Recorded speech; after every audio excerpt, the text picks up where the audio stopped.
because Cultus are having their Mhaigheo Fladh for the second year in a row, which is good. Cultus, of course, formed here in Westport way back in the 1990s, I think, and people like Pat Friel, I see Pat Friel there, he probably played tune later on. So Cultus started way back in the 90s here in Westport, and it's going strong ever since. And of course, last year, as I said, they had the Mhaigheo Fladh, and it's back again this year. And of course, that's why it's back. It's because the Westport Cultus are such a great group, and did such a great job last year. So Anne Knowles, of course, is the chair this year, and she's got the bacon and cabbage with her today, has she? Yes, okay. Anne wanted to bring the Fladh back to Westport again this year because she wanted to thank all the volunteers, all the shops and businesses, all the elected councillors, the local Gardaí, superintendents, sergeants and OPT, the Optical traders who have been so good to us here on the Optical this year, and of course Mayo County Council, and of course not forgetting everybody else who has supported them in any way. So what else are we going to do today? We're going to give you music for hours and hours here on the Optical, and to start off we got a guy from Achill, Michael Lavelle. He didn't hear you. Give him a bigger round of applause.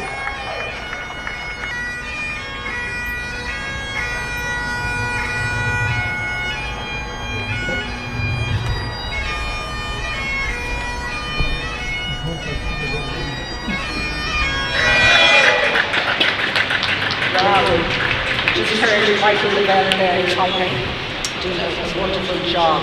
Thank you so much. So without further ado, I give you Johnny Fadge to the right of the stage stroke trunk, Dan DeMay there in the middle, and Keisha Leone. So off you go, folks. Thank you so much.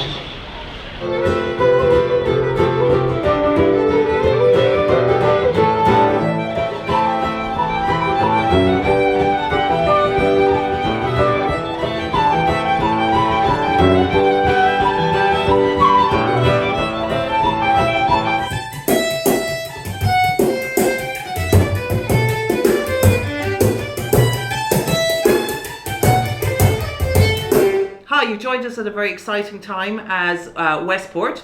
Here in Westport, I am Alda Kennedy and I'm Secretary of the Westport branch of Cultus, and this is our chairperson, Anne Knowles. And at the moment we're in the middle of hosting for the second consecutive year the Mhaigheo Mayo.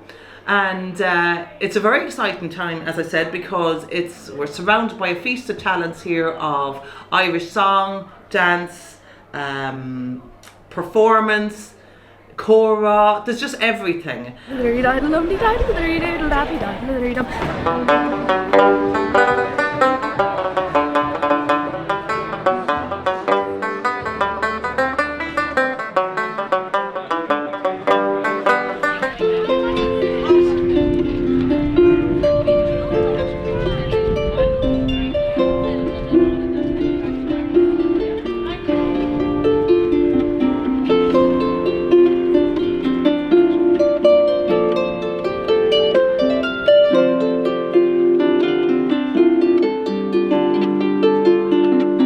And it's been wonderful, particularly this year, because we've seen in the last 2 years the numbers increase in such a huge way. So it's a very positive time for Irish times and Irish culture. A huge undertaking, hosting a competition like this. It's run over 4 or 5 venues over 2 days. There's quite a lot of fundraising, quite a lot of expense involved in running a competition like this. I suppose the biggest issue for us has been fundraising, but I have to say the people of Westport, the businesses and the shops, restaurants, they've been incredibly supportive. And over the last 2 years, I think almost everybody has given what they can to us this year. And last year we had, I don't want to identify any company over another. We've had t-shirts sponsored, we've had great support from hotels, we've run concerts, everything as fundraising events, and it's given people an opportunity to perform in public and to experience the joys of elements of the Irish tradition, music, song, and dance, and we really enjoyed the experience despite a lot of hard work. But you know what it also has done is we've, as a committee, we've worked incredibly hard together. The Westport branch had not hosted the Mhaigheo Fladh for about 16 years, and we were lucky enough that some members of the committee had actually been involved in that event 16 years ago, and they brought with them the same wealth of experience, joy, and love the music, and they helped us along the way. And I suppose 2-3 people in particular stood out for us, particularly Cormac O'Kearney and his wife Fran, and Mary Connolly, Maureen Halpin, Una Ruan. We couldn't have asked for better support. So look at this is Saturday afternoon, and there's a lot more to come. There is. I mean, this is the hub of where it's happening. We're having huge performances over in our other venue over the Sacred Heart.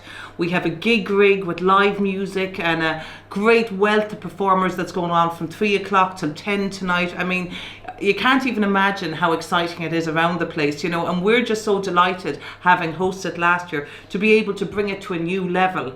We're planning on a busking competition, and you know, the beautiful thing about all this, really, if we're to translate it, is when you're here and you experience it, you get an understanding of how important it is, this whole culture of music, song and dance amongst all the generations, because we're seeing the children very young up onto the adults being accompanied by family members, by tutors, by neighbours, by grandparents, and it's just absolutely amazing, isn't it, Anne? It's been a fantastic experience. So we're very grateful. As a branch, we have grown from having just 6 members, and that was 11 years ago. And a wonderful lady called Kathy Gill, she reignited the Junior Cultus branch, I think actually 11 years ago, and we now have over 120 young people registered here. And this year, for the first time ever, we couldn't take any more registration, but it's fantastic that it's grown, and we are working really hard to be able to accommodate everyone who comes to us, and hopefully we'll be able to run it into the future. Actually, one of the things that we should mention, which is very specific to this year, and we're so delighted to be able to introduce to this whole flag experience, is we're running a Quimshoe competition, and that's taken a lot of planning on the part of the county board, the branches, working in liaison with parents of children with additional needs, and it's fantastically invigorating to see how Cultus is moving with the times, and how children with these additional needs are being accommodated, recognised, and their talents are really beginning to shine. So for us, one of the last things we'll be able to say and to celebrate is the fact it started here. That's right, fantastic.